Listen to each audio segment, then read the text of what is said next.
അതെ, അങ്ങനെ ഇരിക്കുമ്പം എനിക്ക് ഓരോരോ നല്ല നോൺ വെജ് കഴിക്കാനുള്ള പൂതിയായി ഞാൻ പോയത് ചിക്കാഞ്ചിക്കിലാണ്. ഇവിടുത്തെ ഒരു എടുത്തു പറയേണ്ട പ്രത്യേകത, ഫുഡ് സെർവ് ചെയ്യുന്നതൊക്കെ നല്ല pure വാഴയിലാട്ടോ.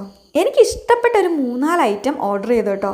Chicken chukka, chicken kondattam, beef fry, ഇതൊക്കെയാണ് ഇവിടുത്തെ സ്പെഷ്യൽ ഐറ്റം. ഇത് മാത്രല്ലേ, ഇനിയും ഒരുപാട് ഐറ്റംസ് ഉണ്ട്. പക്ഷെ എല്ലാം കൂടി താങ്ങാനുള്ള വയറെനിക്കില്ല. ആദ്യം ചിക്കൻ കൊണ്ടാട്ടവും പൊറോട്ടയും ഒന്ന് ട്രൈ ചെയ്തേ. ബാക്കിൽ ഓരോന്നോരോന്നായി ട്രൈ ചെയ്തു കേട്ടോ. ബീഫ് ഫ്രൈൻ്റെ കാര്യം പിന്നെ പറയേണ്ട ആവശ്യമില്ല. എന്തൊരു ടേസ്റ്റാണെന്നറിയോ. വാഴയിലും കൂടി ആകുമ്പോൾ സ്വാദ് കൂടും. ചിക്കൻ ചുക്കയും ചിക്കൻ കൊണ്ടാട്ടവും കാണുമ്പോൾ ഏകദേശം ഒരേപോലെ ആണെങ്കിലും ടേസ്റ്റ് ഡിഫറെൻ്റ് ആട്ടോ. പിന്നെ നല്ല ബോട്ടി ഉണ്ടായിരുന്നു, അതിന് നല്ല ചൂട് സോഫ്റ്റ് പത്തലും കൂടി കഴിച്ചു. ഇവിടുത്തെ ബിരിയാണിയെ പറ്റിയും ഭയങ്കര അഭിപ്രായമാണ്. ഇതൊക്കെ കഴിച്ചിട്ട് ഇനി ബിരിയാണി കഴിക്കാൻ വയറുണ്ടോന്നായിരിക്കും നിങ്ങൾ ചിന്തിക്കുന്നത്. ഇത് മുഴുവനും ഞാനല്ലാട്ടോ കഴിക്കുന്നത്, എൻ്റെ കൂടെ കഴിക്കാൻ ആളുണ്ട്. അപ്പം നമ്മൾ എവിടെയാ പറഞ്ഞേ, ബിരിയാണി. അപ്പോൾ ബിരിയാണിയും ടേസ്റ്റ് ചെയ്തു. ഇതോടെ എനിക്ക് ഒരു കാര്യം മനസ്സിലായി, നമ്മുടെ കണ്ണൂർ ഇത്രയും ടേസ്റ്റിൽ ഫാസ്റ്റ് ഫുഡ് കിട്ടുന്ന വേറെ എവിടെയെങ്കിലും ഉണ്ടോയെന്ന് എനിക്കറിയില്ല. ലൊക്കേഷൻ വരുന്നത് Kannur railway station road Muneeswaran കോവിലേക്ക് പോകുന്ന വഴിയാണ്. ഫാസ്റ്റ് ഫുഡ് ലവേഴ്സിന് ഈ വീഡിയോ ഷെയർ ചെയ്ത് കൊടുത്തോളൂ കേട്ടോ.